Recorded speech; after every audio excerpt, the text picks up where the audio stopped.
예, 안녕하십니까. 책 읽는 자유인 채널을 운영하고 있는 이서원입니다. 오늘은 2025년 7월 13일 일요일. 지금 시각은 오전 11시 12분입니다. 저는 어제 소주 한잔하고 특이할 점은 오랜만에 예능을 좀 봤어요. 옛날 무한도전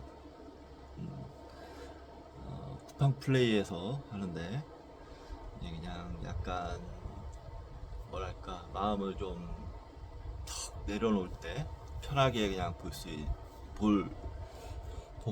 볼 마음이 있을 때, 그러니까 그냥 잡다하게 신경 쓰고 싶지 않을 때, 그럴 때 보는 프로그램인데 정말 오랜만에 봅니다. 계엄 이후로 처음인 것 같아요. 그래서 그걸 보면서 나도 이제 좀 계엄 트라우마에서 완전히 벗어나기 시작했구나라는 생각을 좀 해봤습니다. 네. 확실히 그런 징표라고 할 수 있겠죠. 네. 그렇게 생각합니다. 네. 좋은 현상인 거죠. 자, 오늘 일요일인데 날씨는 조금 덥습니다. 아주 폭염은 아닌 것 같고요. 조금 덥고 오후에 비 예보가 되어 있고 내일까지 비가 오는 모양인데 정기현이하고 산책을 가려 했는데 모르겠습니다. 비 오기 전에 날씨가 오후까지는 좀 더울 것 같은데 모르겠습니다. 뭐 산책을 미루든가 해야 되겠죠. 비가 오면. 자, 오늘은 이번 시간은 칼 세이건의 에필로그, 어제 읽었던 책 부분을 이어서 읽을 텐데요.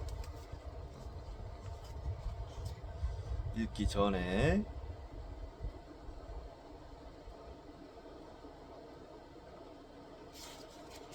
좀 두껍네. 좀 빨리 읽어야겠네요. 네. 자, 읽기 전에 오늘도 책 한 권 소개시켜 드리도록 하겠습니다. 자, 인간은 왜 병에 걸리는가? 자, 알레스 G 윌리엄스 지음, 최재천 옮김, 사이언스 북스에서 나왔습니다. 다윈 의학의 새로운 세계. 여기에서 이제 눈여겨볼 점이 최재천 교수님이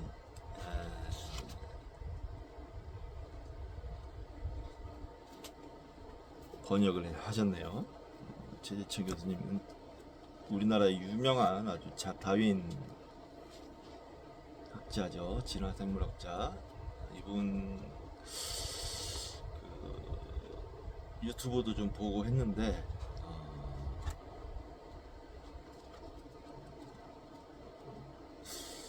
이분이 직접 번역까지 하셨을 정도면 좋은 책이죠. 믿음이 가죠. 그래서 뭐 이렇게 평가도 찾아보고 책 소개도 찾아보고 했는데 좋은 거 같더라고요. 지금 제가 건강 이슈가 좀 있지 않습니까? 이제 생물학 쪽으로 좀 들어갈 때 이런 책을 좀 한번 읽으면 도움이 많이 될 것 같습니다. 그렇게 생각하고요. 자, 이번 시간 칼 세이건의 에필로그 9장, 크리서스와 카산드라. 두려움에도 용기가 필요하다. 몽테뉴, 수상로, 1588년. 네. 두려움에도 용기가 필요하다. 네. 뭔가 역설적이면서도 와닿는 면이 있습니다. 두려움을 바로 보라, 이런 뜻이겠죠. 네. 자, 진정한 두려움을 바로 볼 때 이겨낼 수 있습니다. 자, 서서 읽도록 하겠습니다.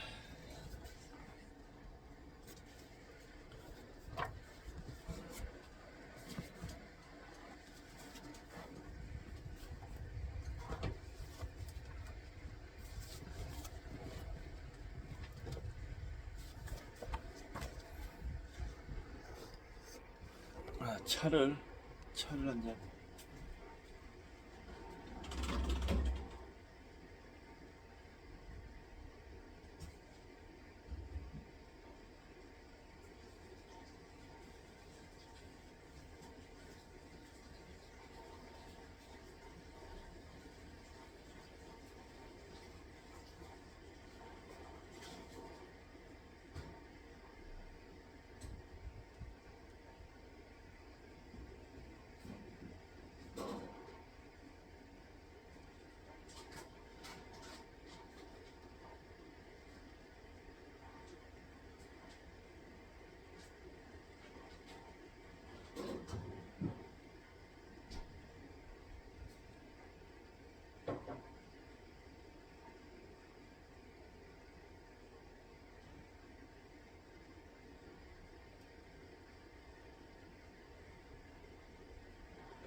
저는 요즘에 맹문동차, 오미자차, 보이차, 결명자차를 계속 마시고 있습니다.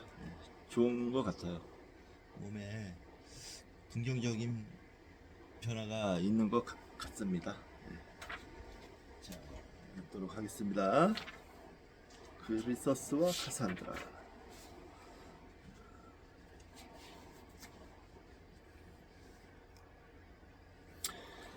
(128쪽) 올림포스의 신 아폴로는 태양의 신이었다. 그는 또한 몇 가지 다른 문제도 주관했는데 그 중 하나가 예언이었다. 예언은 그의 전문 분야 중 하나였다. 그 당시 올림푸스의 신들은 미래를 어느 정도 볼 수 있었지만 예언의 재능을 인간에게 부여해 줄 수 있는 신은 아폴로뿐이었다. 그는 많은 신전을 세웠으며 가장 유명한 아폴로 신전은 델피의 신전이었다. 아폴로는 그곳에 여사제를 임명했다. 그녀는 자신의 화신이었던 파이돈에서 따온 피디아라는 이름의 예언자였다.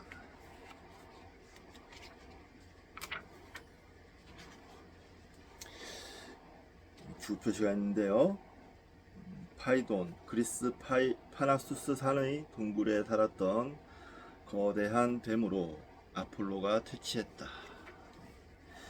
그들 중 한 명이 리디아의 왕인 크리서스였다. 그는 크리서스처럼 부유하다라는 표현의 주인공이다. 이것은 요즘에도 통용되는 수사이다. 그가 부와 동의어가 된 것은 바로 그의 시대, 그의 왕국에서 동전이 발명되었기 때문일 것이다. 실제로 동전은 기원전 7세기 크리서스에 의해 주조되었다. 리디아는 지금의 터키 영토인 소아시아 서부 아나톨리아에 있었다.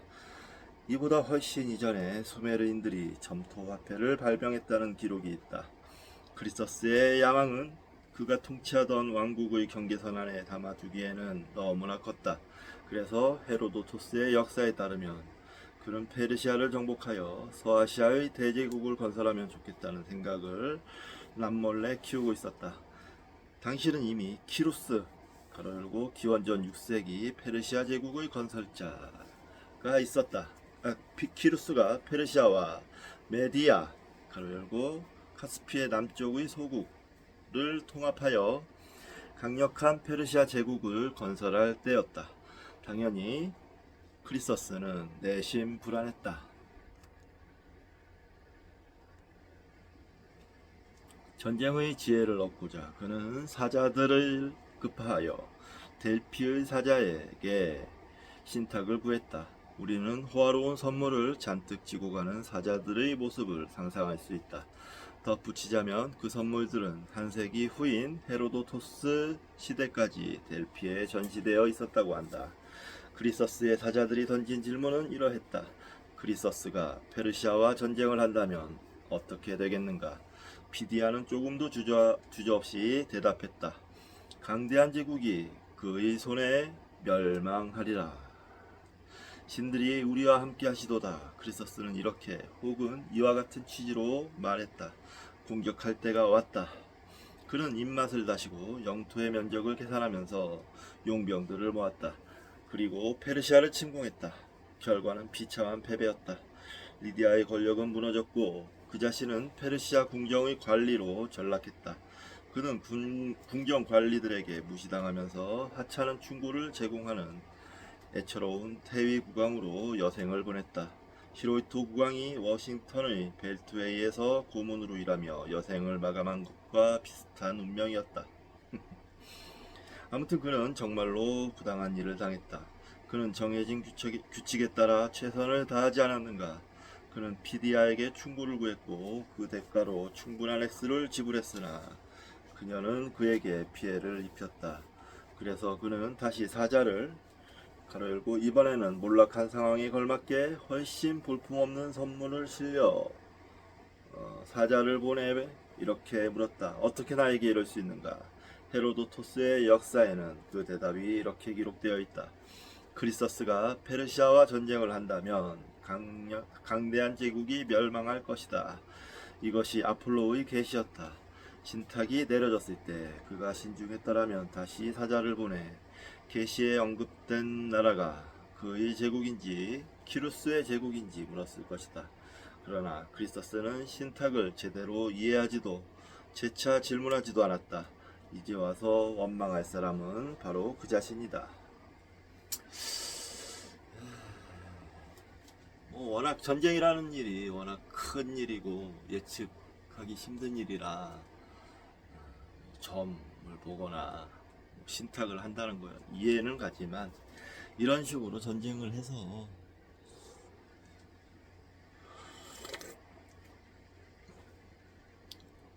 좋은 결과를 기대하는 건 어리석은 일이죠. 전쟁에는 첫째, 명분이 있어야 됩니다. 명분. 그래야 전쟁을 수행하는 사람들도 열심히 싸우죠.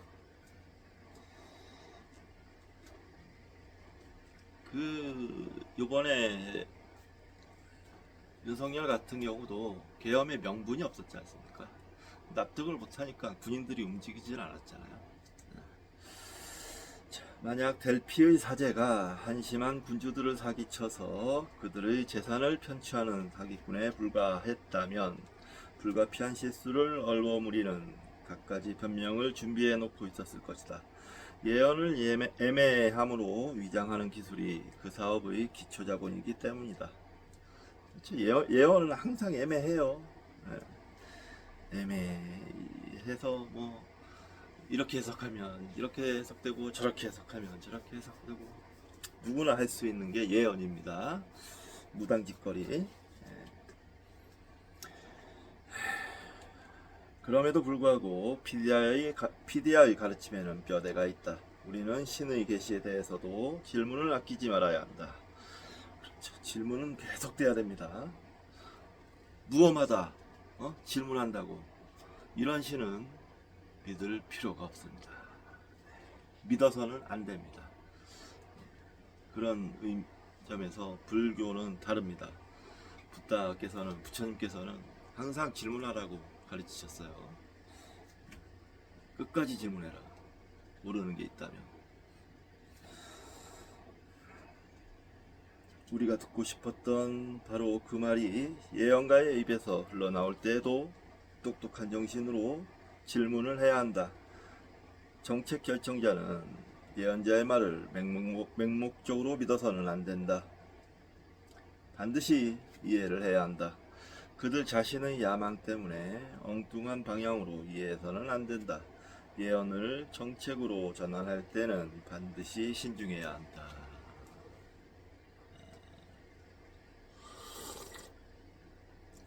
대왕고래도 생각나지 않습니까? 대왕고래 프로젝트. 천공이라는 자가 우리나라에 동해에 기름 있다 이 한마디에 무려 1,000억 원을 들여서 돈 날려 먹었죠. 피디아의 충고는 우리 시대의 예언가인 과학자 두뇌 집단 대학에 그대로 적용될 수 있고, 산학협동기관 국립학회의 자문위원회 등에도 똑같이 적용될 수 있다. 정책 결정자들은 자의로든 타의로든 신탁을 구하고 답을 얻는다. 오늘날 예언가들은 종종 요구하는 사람이 없을 때에도 예언을 자청한다. 그들의 설명은 질문보다 훨씬 상세하다. 예를 들어 그들의 예언에는 브롬하티멜이 뭐지? 주표시가 있습니다. 진정제나 마취제 또는 혹은 소독제로 쓰임, 극지방의 소용돌이, 수화염화불화탄소, 남극의 대륙빙하 등이 등장한다. 확률적 수치를 제시하면서 구체적으로 가능성을 예고하기도 한다. 그러한 예언 앞에서 정직한 정치가가 단순한 긍정 혹은 부정을 결정하기에는 거의 불가능하다. 정책 결정자는 어떻게 대응할지 결정해야 한다. 이때 가장 먼저 해야 할 일은 이해하는 것이다. 그리고 현대의 예언가들의 전문적 성격 때문에 정책 결정자들은 그 어느 때보다 과학과 기술을 이해할 필요가 있다. 이러한 필요에도 불구하고 공화당 의회는 어리석게도 자체 내의 기술개발 사전 심의국을 폐지했다. 그리고 미국 국회에는 과학자 출신이 거의 없다. 다른 나라들도 사정은 거의 비슷하다. 두 가지가 생각납니다. 일단 예언은 율신 사상에서는 근거가 황당무계합니다. 그냥 신의 말씀, 이게 근거가 되죠. 그게 근거가 될 수 없습니다. 근거 없이 짓거리는 말들을 고지것대로 믿으면 불행만 따라올 뿐이에요. 그래서 이스라엘 저자들이 위태로운 겁니다. 핵도 300기나 가지고 있잖아요. 아주 위험하고요. 신의 말씀 이런 것과는 이제 결별을 해야 합니다. 근거와 우리는 근거를 가진 사고방식과 학문을 추구해야죠. 그리고 두 번째는 과학자들이 국회의원이 많이 돼야 된다는 거는 저도 인정하고 그래야 된다고 생각을 하는데, 우리나라 같은 경우는 너무 이미지가 안 좋죠. 한 명 때문에 안철수, 또 한 명 뭐 덧붙이면 이준석, 이런 덜대먹은 인간들이 정치하겠다고 나서니까 문제는 그러니까 과학자들의 인문학적 소양이 부족한 사람들이 너무 많다. 이런 것도 문제가 된다. 그러므로 과학과 인문학이 합쳐져야 돼요. 융합이 돼야지. 한쪽만 너무 팍 이렇게 발전이 되어 있으면 무너질 것 같아요. 그냥 이렇게 쓰러지겠죠. 쓰러지는 겁니다. 서로 이렇게 기대면서 올라가야 되는 건데, 그래서 제가 과학 쪽 또는 인문학 쪽 한쪽씩 주제를 정해서 읽고 있는 이유입니다. 좀 더 자연과학 쪽으로 가고 싶은데 제가 아직 지식이 부족해서 그렇게 하지 못하고 있지만 점점 그런 식으로 가려고 노력하는 겁니다. 그리고 그러나 아폴로와 사제들에 관해 전해오는 또 하나의 이야기는 그리서스의 이야기 이상으로 유명하고 주목할 가치가 있다. 그것은 트로이의 공주인 카산드라의 이야기다. 이 이야기는 미케네의 그리스인들이 트로이를 침략하여 트로이 전쟁이 발발하기 직전에 시작된다. 그녀는 프리아모스 왕의 딸들 중에서 가장 영특하고 아름다웠다. 그리스의 거의 모든 신들이 그랬듯이 매력적인 인간을 찾아 끊임없이 떠돌던 아폴로는 첫눈에 그녀에게 반해버렸다. 그러나 그리스 신화에서 좀처럼 찾아보기 힘든 일이 발생했다. 이상하게도 그녀는 아폴로의 유혹을 거절했다. 그러자 아폴로는 선심공세를 펼치기 시작했다. 그러나 그녀에게 줄 수 있는 것이 무엇일까? 그녀는 이미 일국의 공주였고 부유하고 아름답고 행복한 여자였다. 하지만 아폴로에게도 비장의 무기가 있었다. 그는 그녀에게 예언의 재능을 주기로 약속했다. 참으로 거절하기 어려운 제안이었다. 그녀는 승낙했다. 1대1 물물교환이었다. 아폴로는 동서양의 신들이 평범한 인간을 예언가로 탄생시킬 때 행한다는 바로 그 기적을 카산드라에게 행했다. 그러나 그 순간 카산드라는 갑자기 약속을 어겼다. 또다시 아폴로의 구애를 거절한 것이었다. 이것은 양쪽 모두에게 불명예였다. 아폴로는 격양했다. 그러나 이제 와서 예언의 재능을 철회할 수는 없었다.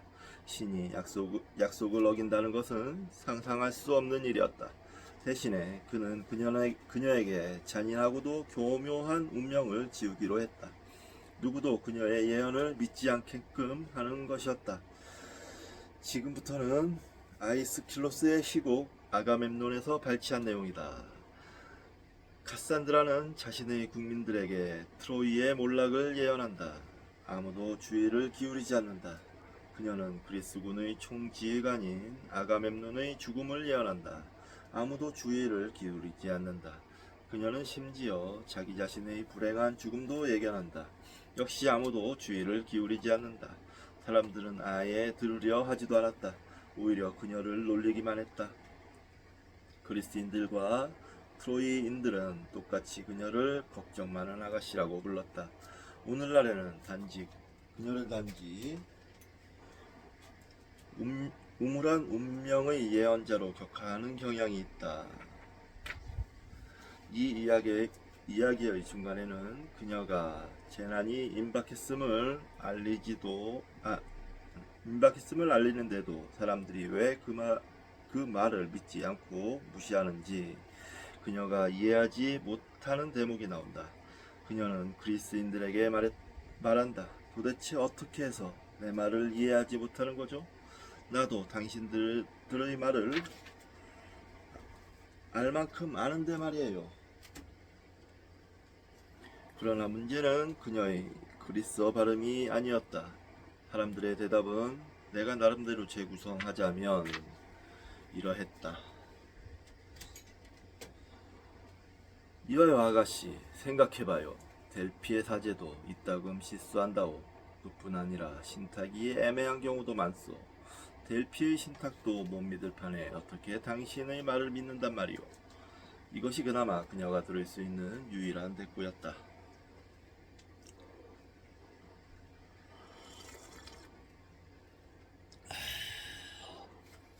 사정은 트로이인들도 같았다. 그녀는 말한다.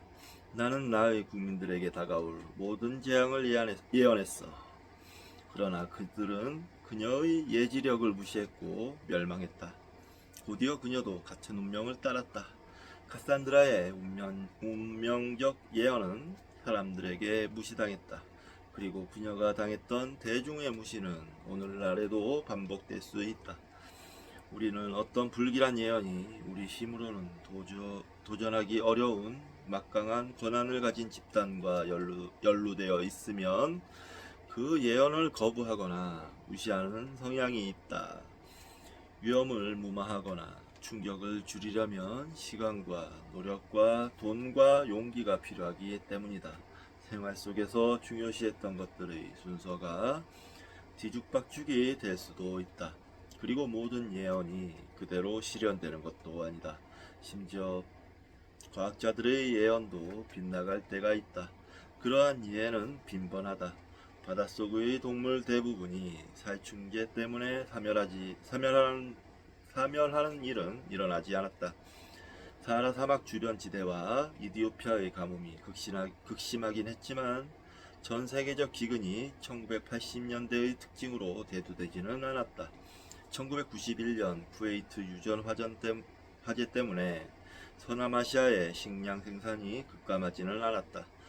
초음속 수송기는 오존층을 위협하지 않았다. 이 예언들은 진지한 과학자들에게서 나왔지만 현실은 다른 방향으로 흘러갔다. 그래서 새롭고 불안한 예언을 들을 때 우리는 이렇게 말하고 싶어진다. 설마 그럴까? 너무 우물하군. 조금이라도 비슷한 일이 있었으면 대보라고 해. 겁주려고 하는 얘기겠지. 국민의 사기를 떨어뜨리는군. 뿐만 아니라 다가올 재난의 요인들이 오래전부터 존재했던 것이라면 사람들은 예언 그 자체를 간접적이고 은근한 모멸로 받아들인다. 평범한 시민인 우리가 왜 이런 위험을 모른 채 방치하게 되었을까? 진작에 그것을 알려줬어야 옳지 않은가? 너무 복잡한 문제라서 그랬는가?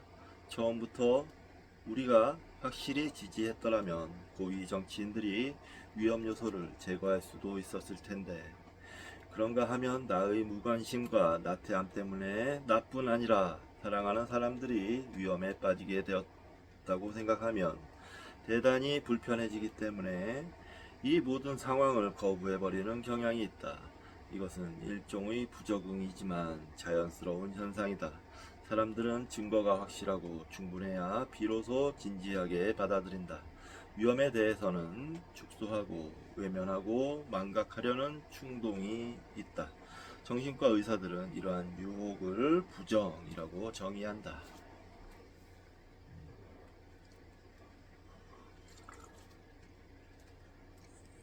이 부정에 대해선 나도 가끔은 내가 누군지 궁금하다 편에서 얘기한 적이 있습니다. 크리서스와 카산드라의 이야기는 운명적인 예언에 어떻게 대처해야 하는가의 양극단을 보여준다. 크리서스는 탐욕을 포함한 몇 가지 성격적 결함 때문에 예언을 무비판적으로 수용하여 경거망동하고 만다.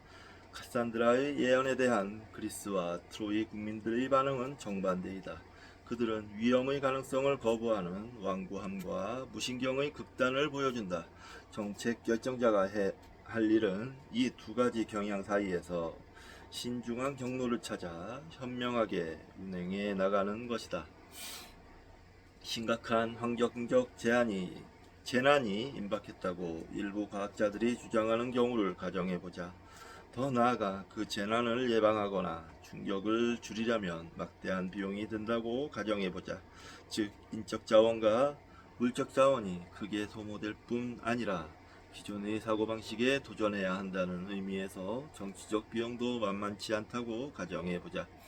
과학자들의 예언을 진지하게 받아들일 때 정책 결정자들은 어떤 측면에 초점을 맞추어야 하는가? 과학자들의 예언이 타당한지를 평가하는 방법은 없을까? 물론 있다. 과학의 방법에는 오류를 바로잡는 절차가 있다. 그것은 지금까지 반복적으로 효과가 입증되어 온 일련의 법칙들로서 때로는 과학적 방법이라고 지칭되기도 한다. 여기에는 지켜야 할 여러 가지 원칙들이 있다. 나의 책 악령이 출몰하는 세상에 몇 가지 원칙이 간략하게 소개된 적이 있다. 이 책 얼마 전에 새 책으로 샀죠. 소개도 시켜드렸습니다. 지금 다시 소개시켜드릴까요? 매우 두꺼운 책이에요. 그러나 흥미가 가는 책입니다. 악령이 출몰하는 세상. 읽고 싶어지는 책인데 읽고 싶은 책은 많고 네. 첫째, 권위에 기초한 주장은 설득력이 없다. 내가 말했기 때문에 객관적으로 옳을 수는 없다. 이게 문제죠. 그러니까 이거는 일신교, 이런 종교적 얘기, 일신교적 얘기를 얘기하는 거예요. 둘째, 양적인 분석을 제시하는 재현은 헛소리로부터 유용한 개념들을 걸러낼 수 있는 대단히 좋은 방법이다. 이게 근거입니다. 근거.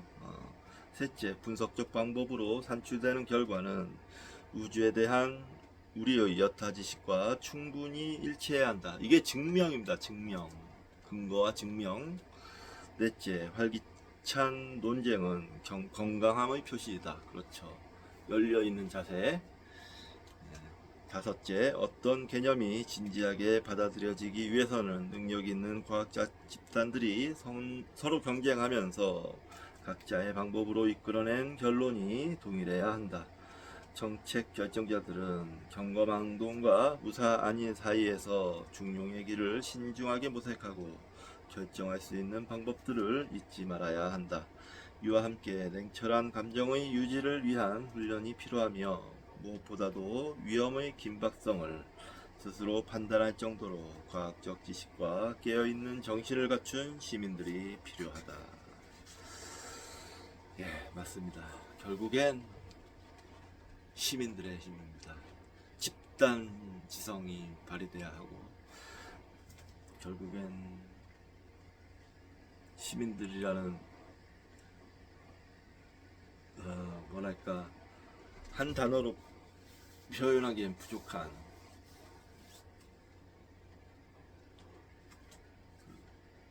옛날 말했던 민심이 천심 뭐 이런 민주주의 깨어있는 시민들에 의한 민주주의 이런 게 중요한 겁니다. 결국에는. 네. 9장 끝났고요. 10장 바로 하겠습니다. 빨리 하고 저는 밥을 먹으러 가겠습니다. 이게 이 장은 조금 길어서 빨리빨리 읽고 밥도 먹고 배가 조금 고프기 시작해서 말이죠. 해야 할 것 같습니다.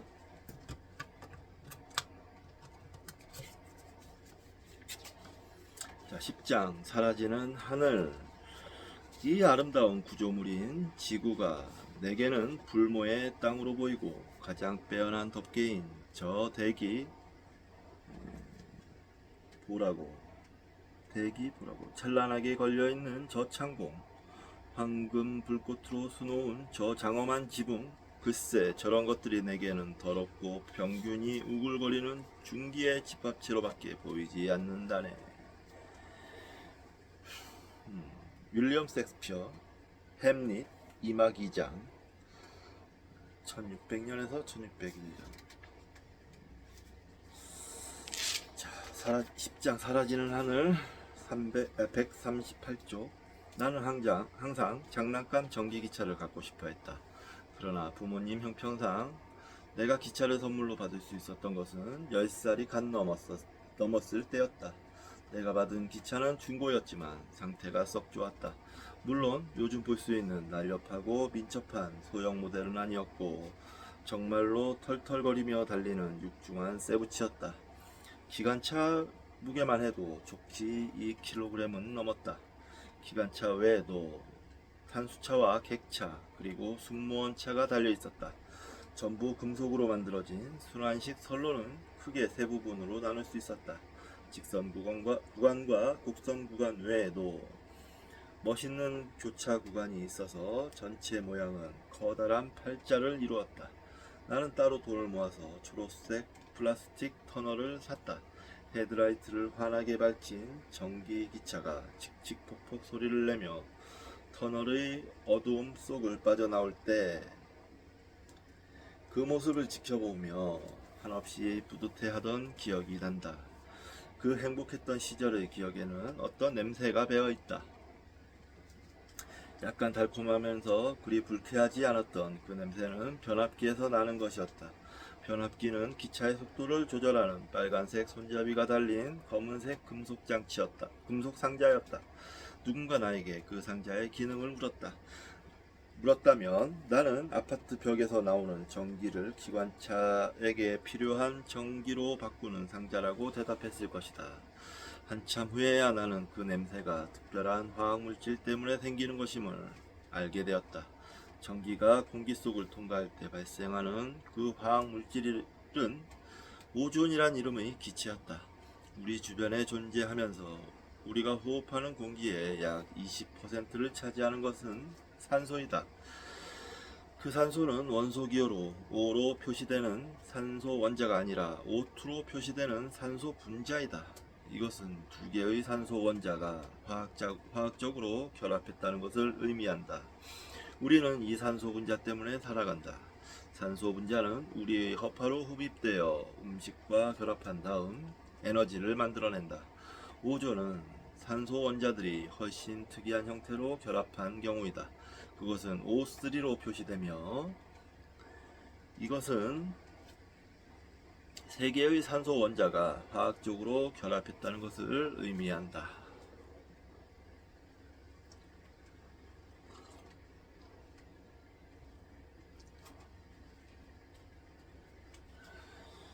내 변압기는 불완전한 기기였다. 작은 전기 스파크가 지글지글 소리를 내면서 튀었고 그 과정에서 산소 분자들이 다음과 같이 분해되었다. O2 플러스 에너지는 O 플러스 O. 화살표는 왼쪽 상태에서 오른쪽 상태로 변한다는 뜻이다. O2 플러스 에너지 화살표 O 플러스 O. 이때 혼자가 된 산소 원자들은 외로움을 느끼고 화학적 반응을 띠면서 가까운 곳에 있는 분자와 결합하기를 간절히 원한다. O 플러스 O2 플러스 M 화살표 O3 플러스 M. 여기서 M은 종류에 상관없이 제3자의 분자를 의미한다. 그것은 화학 반응에서 소모되는 것이 아니라 단지 도와주는 역할을 한다. 간단히 말해 M은 촉매이다. 우리 주변에는 촉매 분자가 풍부하며 대표적인 것은 질소 분자이다. 내 변압기 속에서 냄새나는 오존이 발생했을 때에도 바로 위와 같은 화학 반응이 일어났던 것이다. 이 화학 반응은 자동차 엔진이나 공장의 화염 속에서도 발생한다. 그 결과 우리가 사는 지상에 불안정한 오존이 생성되고 스모그와 산업공해를 일으킨다. 그 냄새는 더 이상 나에게 달콤하게 느껴지지 않는다. 그러나 가장 큰 오존 문제는 이곳 지상에 오존이 너무 많아서가 아니라 저 위쪽에 오존이 너무 적기 때문에 발생한다.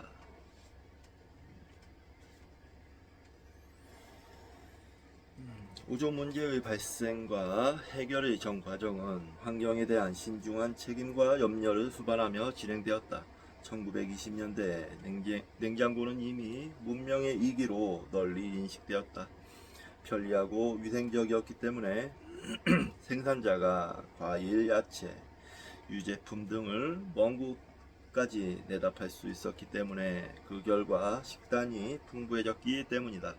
모든 가정이 냉장고를 소유하고 싶어 했다. 더 이상 얼음덩어리를 끌고 다닐 필요가 없었다. 냉장고에만 넣으면 어떤 것이 상하겠는가. 그러나 가열과 냉각을 반복하면서 냉각작용을 일으키는 데 사용되던 액체는 말썽 많은 암모니아나 이산화황이었다. 둘 다 냄새가 지독한 독성의 기체였다. 누출되는 경우에는 아주 고약했다. 따라서 대체 물질이 절실히 필요했다. 적절한 대체 물질은 정상 조건 하에서 유동체여야 했고, 냉장고가 새거나 폐기 처분되더라도 해가 없어야 했다.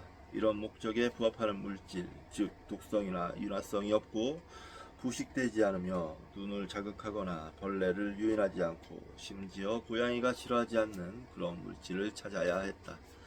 그러나 자연에 존재하는 모든 물질들을 찾아봐도 그런 것은 발견되지 않았다. 그래서 미국과 바이마르 공화국과 나치 독일의 화학자들은 완전히 새로운 분자를 발명했다. 그들은 그 물질을 염화불화탄소란 이름을 붙였다. 그것은 하나 이상의 탄소 원자에 몇 개의 염소 원자 그리고 혹은 불소 원자가 붙은 다음과 같은 구조였다.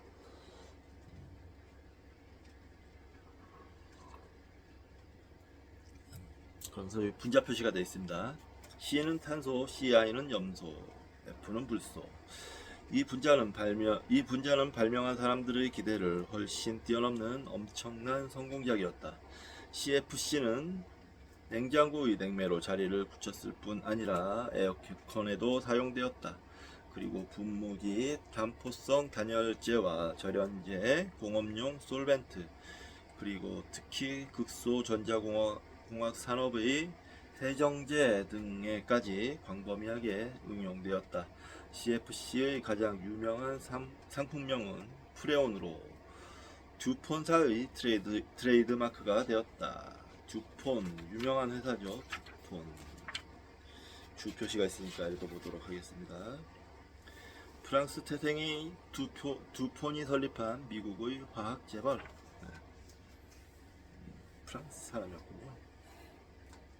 CFC는 수십 년 동안 조금도 해롭지 않은 물질로 여겨졌다.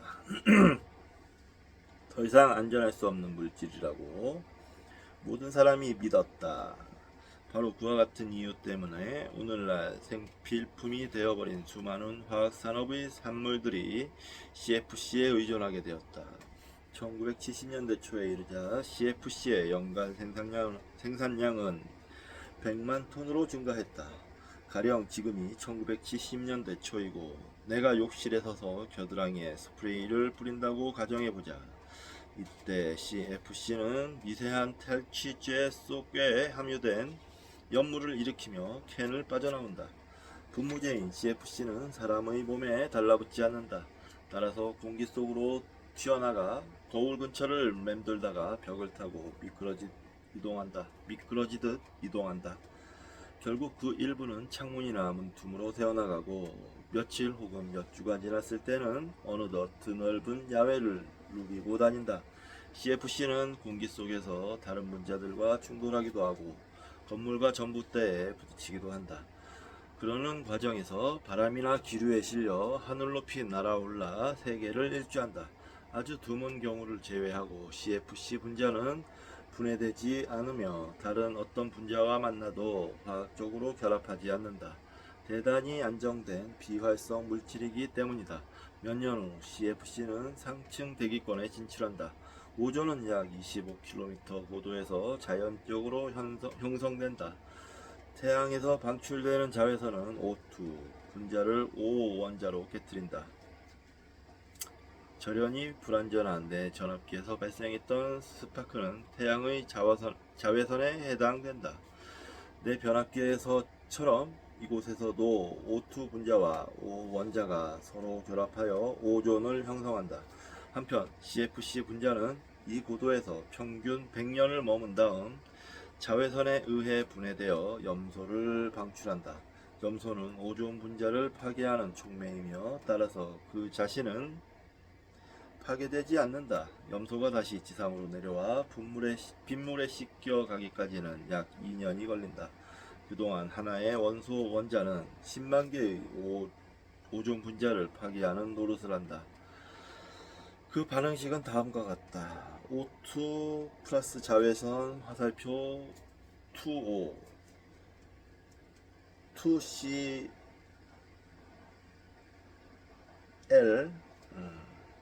가로 열고 CFC에서 방출됨 플러스 2O3 화살표 2CLO 플러스 2O2 2O2라고 해야 되나? 2O2 네. 2CLO 플러스 2O 화살표 2CL 가로 열고 CL이 다시 생성됨 플러스 2O2 그러므로 결과만 보자면 2O3는 3O2 2O3 화살표 3O2 두 개의 오존 분자가 분해되어 세 개의 산소 분자가 생성되었다. 그리고 염소 원자는 그대로 살아남아 해로운 작용을 계속한다. 그래서 무엇이 문제란 말인가? 눈에 안 보이는 미세한 분자가 역시 눈에 안 보이는 다른 분자에 의해 하늘 높은 곳에서 파괴되고 있는데 도대체 무엇이 걱정스럽다는 것인가? 왜냐하면 오존은 태양의 자외선으로부터 우리를 보호해주는 방패막이기 때문이다. 만약 대기권의 오존층이 이곳으로 하강한다면 지상의 온도와 기압 때문에 그 두께는 약 3mm로 줄어들 것이다. 이것은 여러분이 매니큐어를 요란스럽게 바르지 않았다면 손톱 뿌리 쪽의 연한 살갗과 맞먹는 두께이다. 오존은 다량으로 존재하는 기체가 아니다. 그러나 태양에서 맹렬하게 방출되는 자외선의 긴 파장으로부터 우리를 지켜주는 유일한 보호막이다. 우리가 자주 듣는 자외선의 피해 사례는 피부암이다. 특히 밝은색 피부는 피부암에 걸리기 쉽다. 검은색 피부의 사람들은 자외선을 차단시켜주는 멜라닌을 충분히 가지고 태어난다. 백인들에게 선탠은 자외선에 노출되었을 때 멜라닌을 더 많이 생성하기 위한 일종의 적응 훈련이다. CFC를 발명한 밝은색 피부의 사람들이 차별적으로 피부암에 걸리는 반면 그 놀라운 물질과 별 관계가 없는 검은색 피부 사람들은 선천적인 방어 능력을 갖고 태어난다니 먼 우주에서 어떤 정의의 심판을 내린 듯한 느낌이 든다. 현재 악성 피부 종양은 1950년대보다 10배나 더 많이 보고된다. 이러한 증가는 보고 체계 자체가 개선된 탓도 있지만 오존의 손실과 자외선 노출의 증가가 주된 원인으로 여겨진다. 만약 사태가 더 악화된다면 적어도 높은 고도와 위도에 사는 밝은색 피부의 사람들은 일상적인 외출을 할 때 특별한 보호복을 입어야 할 것이다.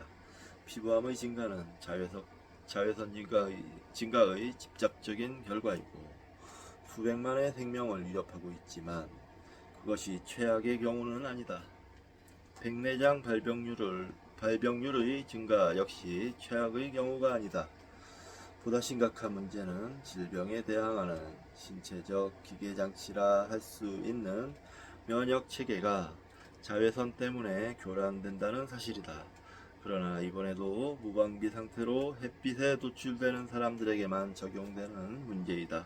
상당히 심각한 것은 사실이지만 정말로 심각한 위험은 다른 곳에 있다. 지상의 모든 생명체를 구성하는 유기분자는 자외선에 노출되면 분해되거나 건강치 못한 화학물질과 결합한다. 바다에 가장 넓게 분포하는 생물인 식물 플랑크톤은 수면에 떠서 사는 작은 단세포 식물이다. 그들은 자외선을 피해 깊은 바다로 숨어 들어갈 수 없다. 햇볕을 먹고 살기 때문이다. 그것들은 그야말로 하루 벌어 하루 먹고 산다. 물론 이것은 비유일 뿐이다. 플랑크톤이 노동을 하겠는가 장사를 하겠는가. 실험에 따르면 바다에 널리 분포된 단세포 식물들은 자외선이 약간만 증가해도 금방 해를 입는다고 한다. 증가의 폭이 커진다면 심각한 불행이 야기될 수 있고 결국에는 대량 살상으로 이어질 수 있다.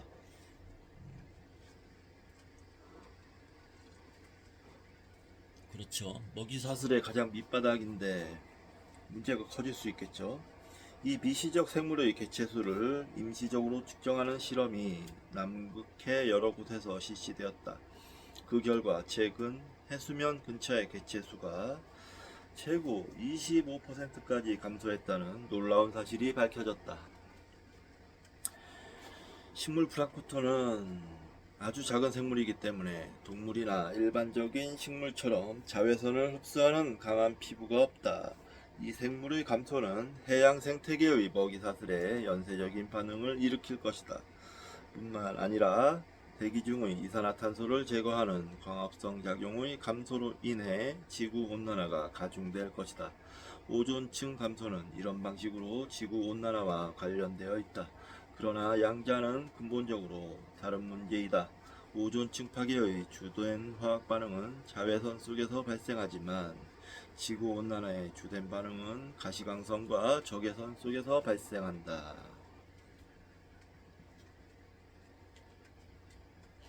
과다한 자외선이 바다에 내리쬐면 그로 인한 피해는 이 작은 식물에 국한되지 않는다. 이들은 단세포 동물들, 동물 플랑크톤의 먹이이고, 동물 플랑크톤은 새우를 비롯한 작은 갑각류의 먹이이고, 갑각류는 작은 물고기는 큰 물고기의, 큰 물고기는 고래와 돌고래, 인간의 먹이이다. 먹이사슬의 기초를 이루는 작은 식물들이 파괴되면 사슬 전체가 붕괴된다. 이러한 먹이사슬은 바다뿐 아니라 육지에도 많이 존재하며 어떤 것이든 자외선의 피해를 쉽게 입는다. 예를 들어 벼의 뿌리에 사는 박테리아는 공기로부터 질소를 움켜잡는 역할을 하는데 자외선에 매우 민감하다. 자외선의 증가는 농작물을 위협하고 심지어 전체 식량 생산에 피해를 입힐 수 있다. 중위도 지방의 농작물을 실험한 결과 많은 종류의 작물들이 얇아진 오존층을 통과한 자외선 때문에 나쁜 영향을 받을 수 있는 것으로 밝혀졌다. 인간은 오존층을 파괴함으로써 지표면의 자외선의 강도를 증가시키고 있다. 그 결과 자신을 포함한 지상의 모든 생명체를 예측 불가능하고 걱정스러운 시련에 빠뜨리고 있다. 우리는 지상의 생물들이 서로 얼마나 긴밀하게 의존하고 있는지 알지 못한다. 그리고 환경 변화에 특히 민감한 이 미생물들이 사라져버리면 어떤 결과가 발생할지 알지 못한다. 우리는 지구라는 생물학적 양탄자에서 실오라기 하나를 잡아당기고 있다. 그러나 우리 손에 잡힌 그 실만 빠져나올지 아니면 양탄자 전체가 풀리고 말지에 대해서는 알지 못한다. 어떤 사람도 오존층 전체가 사라져버릴 급박한 위험이 닥쳤다고는 생각하지 않는다. 우리는 위험을 인정함에 있어 대단히 인색하지만 지구를 화성 표면과 같이 척박한 환경으로 만들거나 여과되지 않은 자외선을 맞고 쓰러지지는 않을 것이다. 그러나 현재 많은 과학자들은 이미 세계적으로 오존의 양이 10% 감소했다고 생각한다. 이것은 실로 무시할 수 없는 위협이다.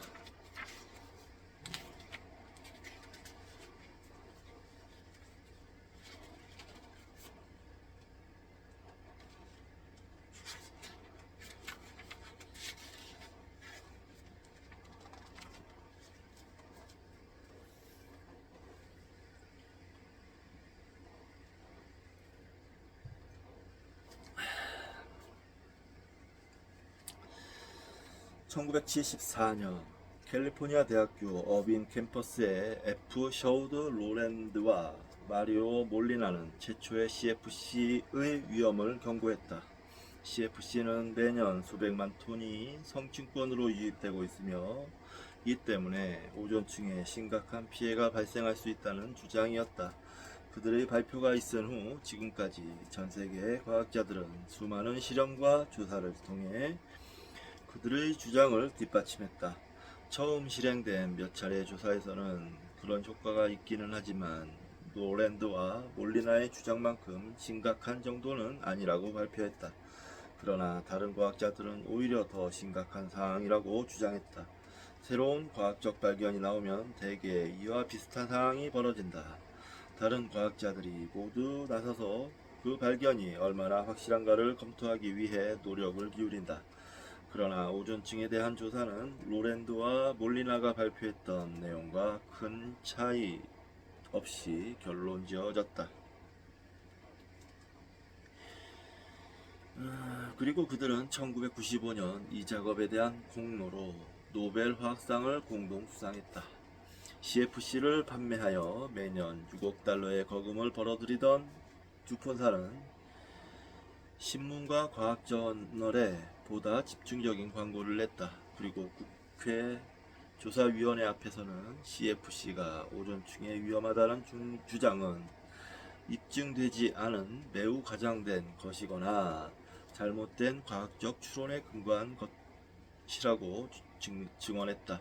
그들은 이론가와 소수 국회의원들과 과학자와 에어로솔 산업을 비교하는 광고를 내면서 이 사건을 임시방편으로 무마하기에 여념이 없었다. 그들은 이 문제의 책임은 기본적으로 다른 화학물질들에 있다는 주장과 함께 성급한 입법 조치 때문에 산업 기반이 붕괴되는 일은 없어야 한다고 경고했다. 그리고 이 문제를 입증할 증거가 부족하므로 3년 계획으로 조사를 실시한 다음 그에 따라 조치를 취하겠다고 약속했다. 막대한 이익을 내고 있는 거대 재벌 기업으로서는 몇몇 광화학자들의 독단적인 발언 때문에 매년 수백만 달러의 손해를 감수할 수 없는 일이었다. 노랜드와 몰리나의 이론이 한 점의 의혹도 없이 명백해지면 그때는 지체 없이 변화를 고려하겠다는 것이 그들의 취지였다. 그들의 말은 오존층이 돌이킬 수 없을 만큼 파괴되었을 때야 CFC 생산을 중단할 것이라는 의미로 해석될 수 있었다. 그러나 그때쯤이면 단 한 명의 고객도 남아있지 않을지도 모른다. 네.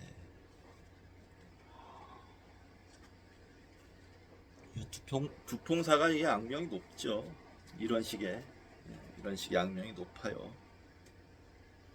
일단 CFC가 대기 속으로 들어가면 어떤 방법으로도 그것을 제거할 수 없다. 지상에서 오존을 퍼올릴 수도 없다. 하늘에서는 꼭 필요한 물질이지만 지상에서는 오염물질이기 때문이다. CFC가 일단 대기 중에 진입하면 그 효과는 약 100년 동안 지속된다.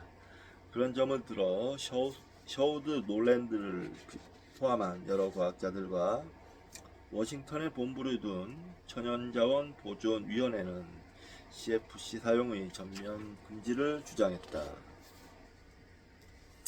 1978년 미국, 캐나다, 노르웨이, 스웨덴에서 스프레이 분무제로 CFC를 사용하는 것이 법적으로 금지되었다. 그러나 전 세계 생산량 중에서 스프레이 제품에 사용되는 CFC는 일부에 불과했다. 대중의 관심은 곧 누그러졌고 다른 문제들로 이동했다.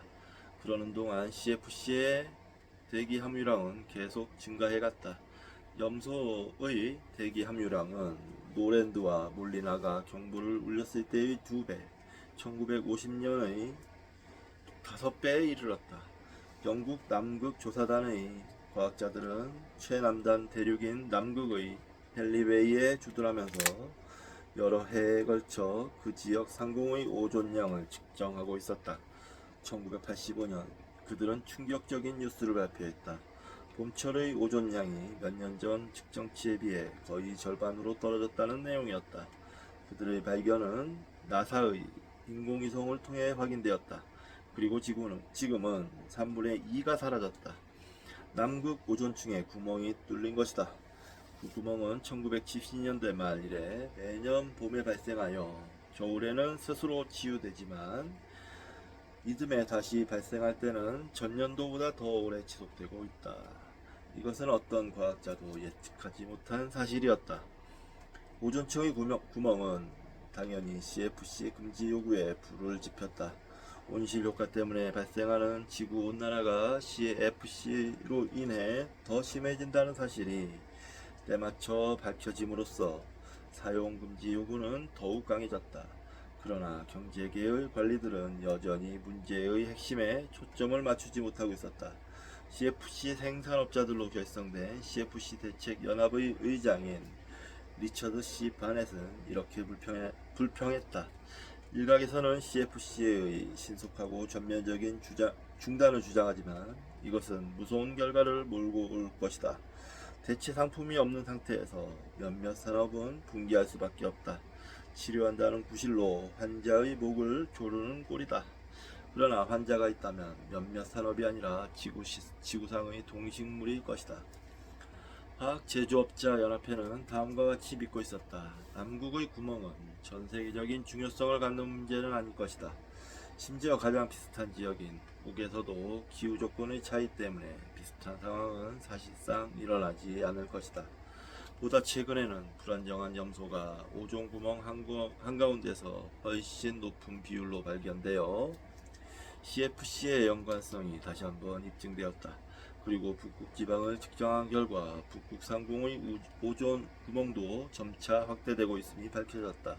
1996년에는 지구 성층권에 존재하는 염소 덩어리의 주된 원인이 염화불호탄소 때문이라는 사실을 위성으로 확인하는 작업이 이루어졌고, 이 연구는 CFC가 오존층 파괴의 명백한 주범이라는 이례적으로 강한 결론을 이끌어냈다. 우익 출신의 몇몇 라디오 논평가들은 화산 활동과 해수의 포말에서 나오는 염소의 역할을 강조했지만, 그 같은 원인으로 파괴된 오존은 전체 손실량의 5%에 불과하다. 대부분의 사람들이 거주하는 북반구 중위도 상공에서 오존의 양은 1969년 이후로 꾸준히 감소하고 있다. 물론 여러가지 변동 요인이 있다. 예를 들어 성층권에 도달한 화산재는 완전히 가라앉을 때까지 1에서 2년 동안 오존층을 감소시키는 역할을 한다. 그러나 세계 기상학회에 따르면 북반부 중위도 상공의 오존층이 매년 몇 달씩 30%의 상대적 감소를 보이고 있으며, 지역에 따라서는 45%까지 감소한다는 사실은 경종을 울리기에 충분하다. 이런 상황이 몇 년만 지속된다면 얇아진 오존층 아래 사는 생물들은 심각한 어려움을 겪을 것이다.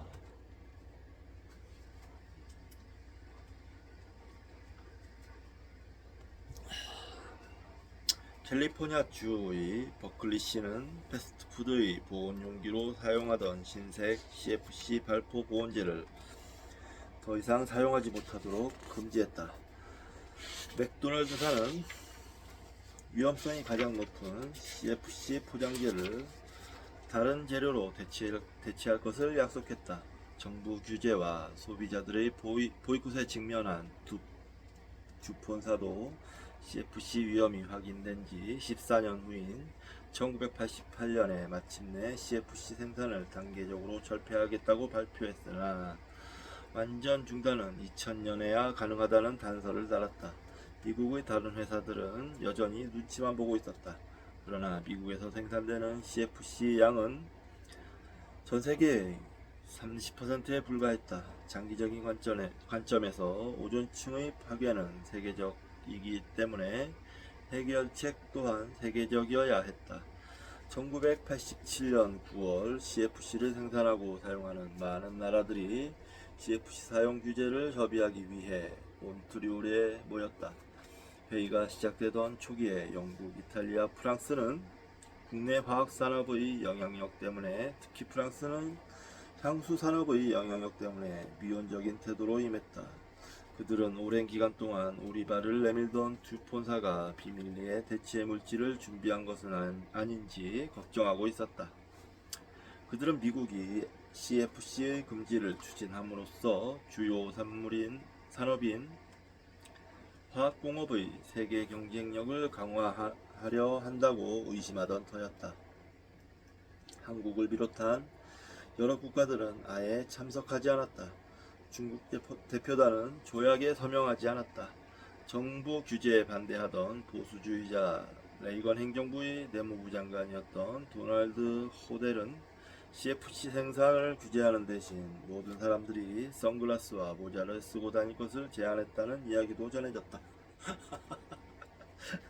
설령 사람들이 그런 방법을 채택한다 해도 먹이사슬 하부에서 생명 전체를 지탱하는 미생물들은 어떻게 해야 할까? 국내의 반대에도 불구하고 미국은 의정서에 서명했다. 레이건 행정부 말기에는 반환경주의자들의 목소리가 유난히 높았던 시기였기 때문에 몬트리올 합의는 상당히 의외였다.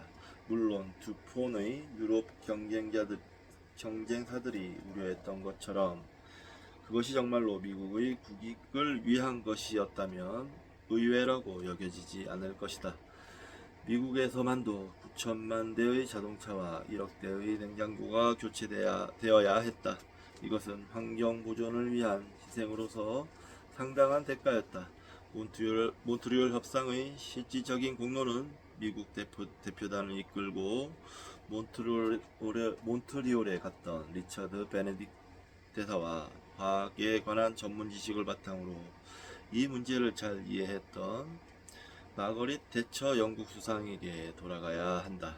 현대 몬트리올 의정서는 런던과 코펜하겐에서 합의된 수정조항으로 한층 보강되었다.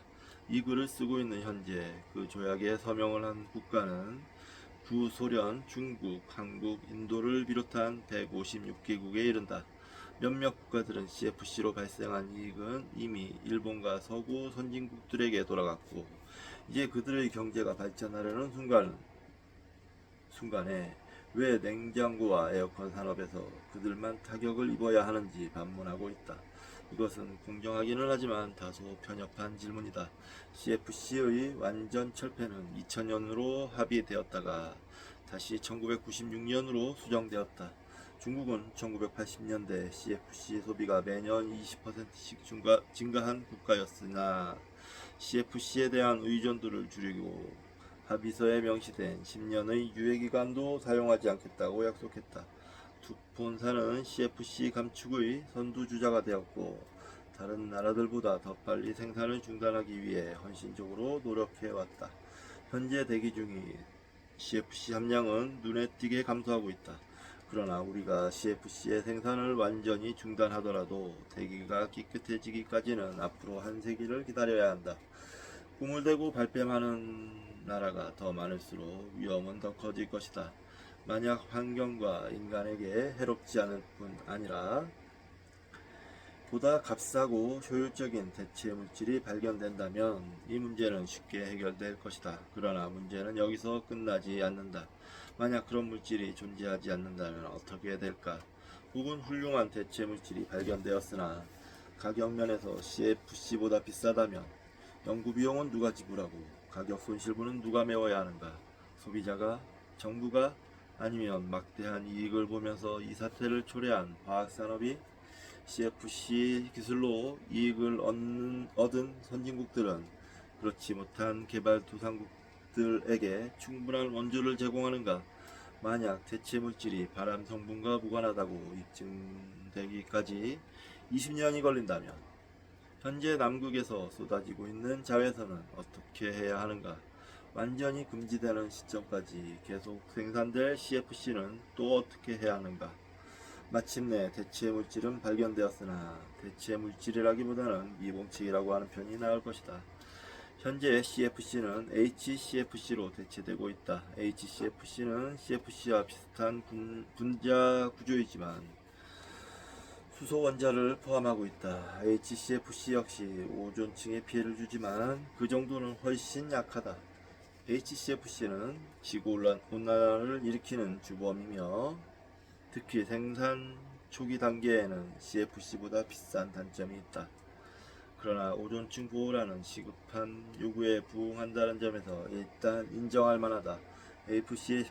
HCFC는 두평사가 개발했으나 그 시기는 헨리베이 상공에서 오존층 구멍이 발견된 이후라고 회사는 맹세하고 있다.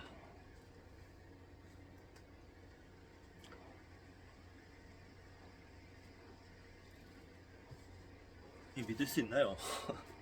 브룸은 1대1로 치자면 성층권의 오존을 파괴하는 데 있어 염소보다 40배 강력한 원소이다. 다행스럽게도 브룸은 염소보다 훨씬 희박한 물질이다. 브룸은 소화기에 사용되는 할론이나 저장곡식과 토양을 훈중 소독하는 데 사용되는 브로마메틸에 섞여 공기 중에 방출된다. 할론이 주표시가 있네요. 할론. 브룸을 함유하고 있는 기체, 불을 끄는 소화기나 건물의 소화 시스템에 사용됨. 1994년에서 1996년에 걸쳐 선진국들은 이 물질의 사용을 단계적으로 중단하고 1996년부터는 밀폐용기에 담아 사용할 것에 동의했다. 그러나 완전한 폐지는 2030년에야 가능하다. 몇 가지 할론의 대체 물질이 아직 발견되지 않았기 때문에 금지가 되든 되지 않든 이 물질을 계속 사용하고 싶은 유혹은 여전할 것이다. 한편 과학기술 분야에서 주목하고 있는 중요한 문제는 HCFC를 완전히 극복할 수 있는 장기적인 해결책을 찾는 것이다. 이 해결책은 다시 한번 새로운 분자를 합성해내는 것일 수도 있지만 완전히 다른 방향에서 나올 수도 있다. 예를 들어 미묘한 위험성이 잠복해 있는 냉매를 애초부터 사용하지 않는 음파 냉장고가 그것이다. 이와 같이 창조적인 발명품을 목적할 기회가 머지않아 우리에게 올 것이다. 그런 일이 실현된다면 발명의 경제적 보상뿐 아니라 인류와 지구 전체에 돌아가는 혜택 또한 대단할 것이다. 나는 핵무기 제조에 사용되던 엄청난 기술이 냉전의 종식과 함께 그런 가치 있는 분야로 이전되기를 바란다. 그리고 충분한 지원금과 보상금이 제공되어 에어컨과 냉장고에 사용될 수 있는 효율적이고 편리하고 안전하고 가격까지 저렴한 새로운 냉각 방식이 하루빨리 발명되기를 바란다. 아울러 그것이 개발도상국에서도 쉽게 제조할 수 있는 방식이기를 바란다.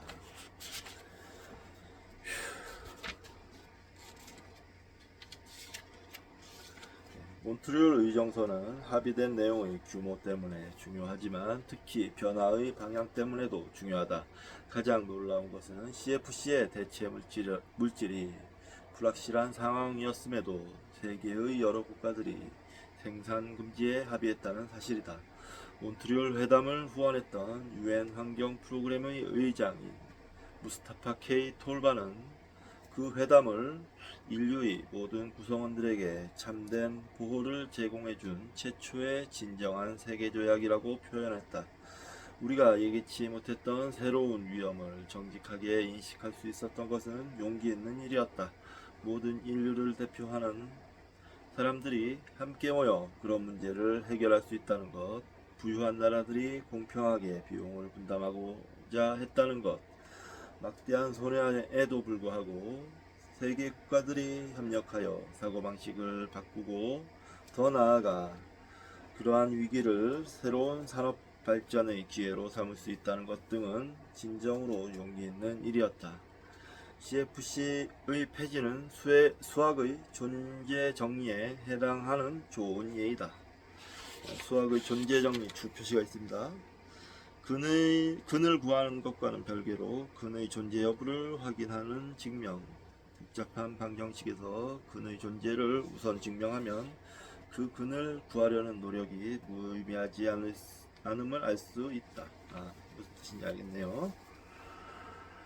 불가능하다고 생각했던 일이 실제로 성취될 수 있음을 증명했기 때문이다. 우리가 인류의 미래를 조심스럽게 낙관할 수 있는 것은 바로 이런 이유가 있기 때문이다. 대기 중에 염소의 비율이 가장 높았던 때는 기체 분자 10억 대 원소 원자 4의 비율이었을 때였다. 현재 염소의 양은 감소하고 있다. 그러나 적어도 부름이 계속 사용되는 한 우리는 오존층의 치유를 낙관할 수 없다. 오존층의 완전한 치유는 현재로서는 불투명하다. 우리는 오존 파괴 물질의 생산이 전 세계적으로 완전히 중단될 때까지 확인 작업을 게을리해서는 안 된다. 또한 안전한 대체 물질을 발견하기 위한 연구를 보다 강화해야 한다. 그리고 우리는 심박 이상으로 고통받는 연인을 지켜보듯이 지상의 관측소에서, 비행기에서, 인공위성에서 전 세계 항공의 오존층을 두루 점검해야 한다. 또 주표시가 있습니다. 미국 항공우주국과 해양대기국은 파괴되는 오존층과 그 원인에 관한 자료를 수집하는 데 있어 대단히 훌륭한 역할을 수행했다. 인공위성 님버스 7호는 칠레 남부와 아르헨티나 그리고 대부분의 사람들이 거주하는 북방부 중위도의 약 절반에 이르는 지역에서 지표면에 도달하는 가장 위험한 자외선 파장이 10년에 10%씩 증가한다는 사실을 발견했다. 지구 구출 작전이라 명명된 새로운 나사 위성 프로그램은 앞으로 10년이 넘는 기간 동안 광범위한 규모로 오존의 변화와 그에 따른 대기권의 현상들을 지속적으로 감시할 예정이다. 이와 동시에 러시아, 일본 그리고 유럽 우주관리청의 회원들을 비롯하여 전 세계의 많은 나라들이 그들 자신의 프로그램과 우주선을 동원하여 적극적으로 참여하고 있다. 이런 사실만을 놓고 볼 때에도 인류가 오존층 파괴의 문제를 심각하게 인식하고 있다는 것은 분명하다. 우리는 불규칙한 화산 활동이나 지구온난화 현상이 오존층에 어느 정도의 손상을 입히는지 알아야 하고, 새로운 화학물질이 대기 중에 방출되면 오존층이 어떻게 변하는지도 알아야 한다. 몬트리올 회담을 기점으로 성층권의 염소 비율은 꾸준히 감소해 왔다. 1994년을 시작으로 염소와 브롬을 합친 양의 비율도 감소해 왔다. 만약 브롬의 비율이 감소한다면 오존층은 금세기 말부터 장기적인 회복 국면에 진입할 것이라고 추정할 수 있다. 만약 CFC 억제를 위한 합의가 2010년까지 이루어지지 않는다면 성층권의 염소량은 지금의 3배로 늘어날 것이고, 남북의 오존 구멍은 22세기 중반까지 지속될 것이며, 북반구 중위도 지방의 봄철 오존층은 30% 이상까지 감소할 것이다. 로랜드의 동료인 어빈 캠퍼스의 마이클 브라더 교수에 따르면 이것은 어처구니 없는 대가이다. 미국에서는 에어컨과 냉장고 산업 그리고 극단적인 보수주의자들과 공화당 국회의원들이 여전히 거세게 반발하고 있다. 1996년 공화당 출신의 원내 부총무인 톰 딜레이는 CFC 금지를 뒷받침하는 과학은 논쟁의 여지가 있고, 몬트리올 의정서는 대중매체가 두려움을 유포시킨 결과라는 견해를 표명했다. 역시 공화당 출신의 국회의원 존 둘리틀은 오존층 파괴와 CFC의 의외의 연관성은 논쟁의 소지가 아주 많다고 주장했다. 한 기자가 둘리틀 의원에게 양자의 연관성을 확인한 신문의 기사들은 전문가들이 함께 발표한 비판적인 내용의 공동평론에 근거한 것이라는 사실을 상기시키자, 그는 잠꼬대 같은 공동평론 따위는 내가 상관할 바 아니다 라고 대답했다. 그가 상관하지 않는다면 오히려 국가의 보탬이 될 것이다. 실제로 공동평론은 잠꼬대가 아니라 잠꼬대 탐지기의 역할을 한다. 노벨상 위원회의 판단은 달랐다. 노랜드와 몰리나는 노벨상을 수여해야 했고, 그들의 이름은 초등학생들에게까지 알려지게 되었다. 위원회는 두 사람이 무서운 재난으로 이어질 수 있었던 지구의 환경 문제로부터 우리를 구하는 데 기여했다고 지화했다. 보수주의자들은 무엇 때문에 지구의 환경 보호에 반대하는지 알 수 없는 일이다. 더구나 그들 자신과 자녀들까지 포함하여 우리 모두가 지구를 삶의 터전으로 삼고 살아가고 있다는 사실을 돌이켜 보면 더욱 아리송하기만 하다. 보수주의자들은 도대체 무엇을 보존하는가? 네, 이게 우리나라 상황과도 좀 비슷한 그런 면이 있어서 흥미롭네요. 보수주의자들은 뭘 지키고 있나요? 여쭤보고 싶네요. 무엇을 지키고 계십니까? 보수주의자 여러분들은? 자, 오존층 파괴의 핵심 줄거리는 다른 환경 파괴의 줄거리들과 똑같다. 먼저 인간은 어떤 물질을 대기 속으로 쏟아버린다. 혹은 그럴 준비를 하는 중이다. 어떤 이유에서인지 인간은 그것이 환경에 미칠 영향을 철저히 조사하지 않는다. 어쩌면 조사 비용이 비싸서인지도 모르고 생산이 지연되거나 이익이 감소하기 때문인지도 모른다. 혹은 책임자들이 반대의 목소리를 외면해서일 수도 있고 최고의 과학 두뇌를 그 문제에 배치하지 않았기 때문일 수도 있다. 혹은 다른 이유 없이 우리가 인간이고 오류를 범하는 존재이기 때문에 무엇인가를 놓친 것일 수도 있다. 그때 갑자기 우리는 전혀 예상치 못했던 세계적 차원의 위험에 직면한다. 그것은 앞으로 몇십 년 혹은 몇백 년 후에 비극적인 결말이 찾아올 수 있다는 불길한 예언을 던진다. 그 문제는 한 지역에서 해결될 수 없고 단기간에 해결될 수도 없다. 이 모든 경우와 교훈은 분명하다. 우리는 우리의 행동이 초래한 결과를 항상 예측할 만큼 똑똑하거나 현명하지 못하다는 것이다. CFC의 발명은 빛나는 업적이었다. 그러나 그 과학자들의 지식은 불완전하고 어설픈 것이었다. CFC는 활성화 물질이므로 오존층에 다다를 만큼 오래 생존한다는 것을 그들은 깨닫지 못했다. 세계는 복잡하고 공기는 희박하고 자연은 섬약하다. 아울러 인간의 막강한 힘은 환경을 쉽게 어지럽힌다. 우리는 지구의 연약한 대기를 오염시키지 않도록 보다 신중하고 엄격해야 한다. 이것을 위해 우리는 전 세계의 위생 기준을 높여야 하고 지구를 감시하고 이해하기 위한 과학적 재원을 최대한 개발해야 한다. 그리고 특정 산업의 이익은 물론이고 단지 우리 국가와 세대를 유일한 기준으로 삼을 것이 아니라 지구 전체와 다가올 미래의 세대를 기준으로 사고하고 행동해야 한다. 오존층의 구멍은 일종의 공중에 쓰여진 글씨이다. 맨 처음 그것은 마녀의 숲 앞에 앉은 인간이 그 숲에 독약이 섞인 줄도 모른 채 안일함에 빠져 있음을 경고하는 내용 같았다. 그러나 그 속에 담긴 진정한 의미는 인류가 공동의 노력을 기울여 지구 환경을 보존할 줄 아는 존재라는 것, 이것이야말로 새롭게 발견된 인간의 특별한 재능이라는 것이다. 몬트리올 협약과 수정조항은 인류의 진정한 승리이자 영광을 상징한다. 이런 히스토리가 있었군요. 예, 아주 의미 있는 일이 있었는데 제가 잘 모르고 있었네요. 그 책을 읽음으로써 어떤 내용인지 알게 되었습니다.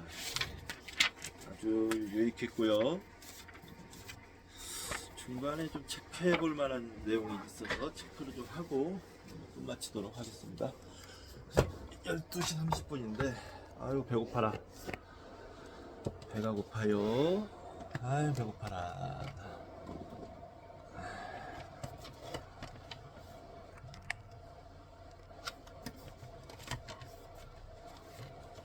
절반 정도 읽었네요.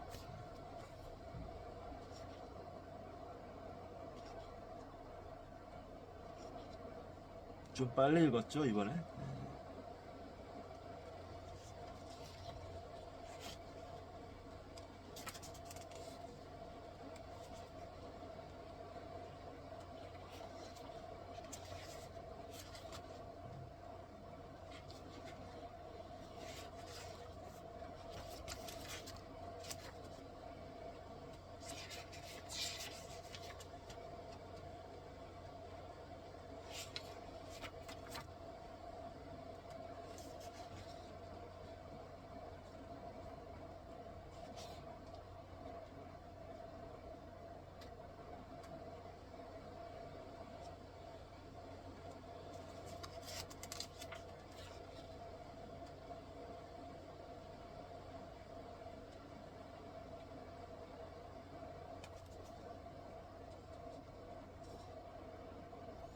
예, 여기서 끝내고 이제 찾기가 조금 잘 안 찾아지는데 여기서 끝내도록 하겠습니다. 자, 저는 식사를 하고 오후에는 추계시대 미디어북을 할 생각입니다. 네, 감사합니다.